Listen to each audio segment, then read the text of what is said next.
Hey, what's going on? It's Matthew Cook of Body Based Breakthrough. Super excited today to talk about why you're not using somatic components in your coaching practice. If you're a coach, a therapist, a healer, it's becoming more and more of the rage. It's becoming more and more of the buzz to have, whether it be trauma healing or a somatic component, or you're talking about the vagus nerve. There's so many different avenues that we can go down as coaches and as healers and as therapists to support people in their healing, in their transformation. And yet so many coaches, and this is really the problem, is that somatic coaching also remains kind of uncharted territory for many of us, leaving coaches really uncertain.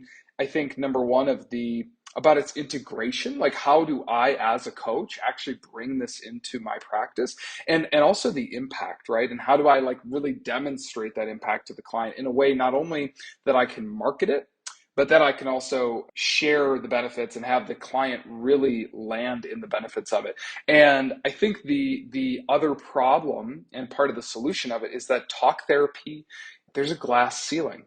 Like there is a glass ceiling to the level of which I can help somebody. I'll give you a good example. Like when I first started doing more of a somatic practice and teaching body-based breakthrough or facilitating that specifically for my clients, I found that I would work with clients on high performance coaching. That was what I did in my 20s. I had the Supreme Performance Academy and the High Performance Academy, and I even taught what I called the Aligned Performance Academy. I went through a bunch of different names, but the idea was high performance and how do we have sustainable high performance. And what I found time and time again is that I would give my clients these really good tools from very science-backed, researched practices, tools, frameworks, methodologies, and yet at the end of the day, people still did not incorporate them. And that wasn't because of my delivery style, it wasn't because of my coaching.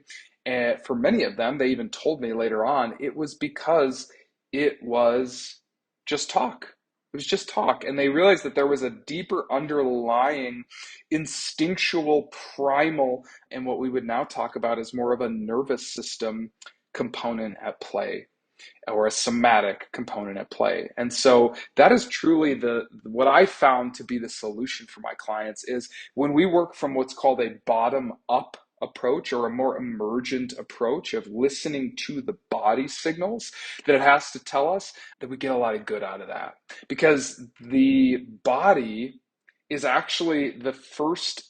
If you think about it in a really objective sense, the body is the first place that we sense, that we take in the world, is through the body. And that then sends signals to the brain, and then we create emotions around it. There's so much that we can go into with that, right? And that's a whole weekend workshop.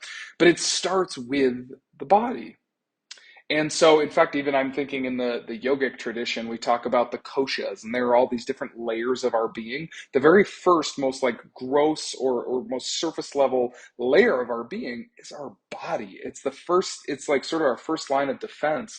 And so when we have traumas or we have ruptures to that boundary that we have of the body, unfortunately, it's really hard to come back from if we're just going from the top down. So from the mind down into the body. And so we can tell ourselves we're going to lose weight. We can tell ourselves we're going to be more productive. We're going to make more friends. We're going to work really hard, or we're going to, transform the world in some kind of way. But if we're not working with the body and the speed of the body, we lose out on so much. So obviously the benefits of this is there's a holistic transformation that's created when we work starting with the body and then go up to the mind. There's obviously enhanced client engagement, because what happens is these clients, when they start seeing these results, it's amazing because they start to go really slow at first, but over time it starts to stack up and they build a firm foundation of success in their lives. And they're going to find that you are the one that were able to do that for them. And then thirdly is empowerment and resiliency. They start to find a resiliency not only in their nervous systems, but then again out in the world, and their ability to handle different situations so they can actually take on more. One of my teachers, Steve Hoskinson, calls it prosiliency. It's the ability to not just get knocked down and then get back up, but when I get knocked, it actually makes me stronger.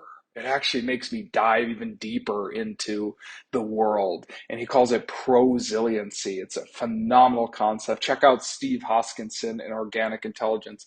But this stuff has been studied now since the 60s, 70s, and you could probably even say for millennia, we've known. And there's this intuitive sense that the body knows what's up. Bessel van der Kolk has a book, The Body Keeps the Score. Many of us have heard of this, have read this book, and we know it to be true. So if you're a coach, I know there's a lot of hesitancy, but that is why Body-Based Breakthrough is on the planet. We are one of the leading providers of people learning somatics in the world and being able to bring that and bridge the gap into their coaching practice in a way that clients find to be a really easeful way to get into it. So that's it for today. I'm so excited, not only for your journey as a coach, as a therapist, as a healer, but to now get to bring that in with your clients and be able to really serve them on an even higher level. Thanks so much. I'll talk to you soon.